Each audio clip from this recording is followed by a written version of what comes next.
አንድ አርሶ አደር በሐምሌ ዶፍ ዝናብ ብቻ ሳይሆን መብረቅ እየጣለ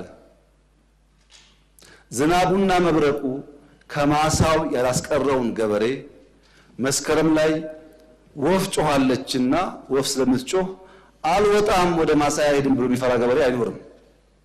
ዶፍ ደፍሮ መብረቅ ደፍሮ የወፍ ጮት ሲሆን እንደ ሙዚቃ ያየው ይሆናል እንጂ የወፍ ጮትን ፈርቶ ከማሳው አይከለከልም አይቀርም። የዚህ መንግስት ታሪክ ይኸው ነው። አሁን ያለው ድምጽ እንደ ወፍ ድምጽ ነው። ዝናቡ መብረቁን አልፈነዋል። ማንኛውም መጠነኛ ትንኮሳዎች እንደ ወፍ ድምጽ ከማስተናገድ ያለፈ ድካም አይኖርብንምና መሰብሰብ ጥሩ ይሆናል።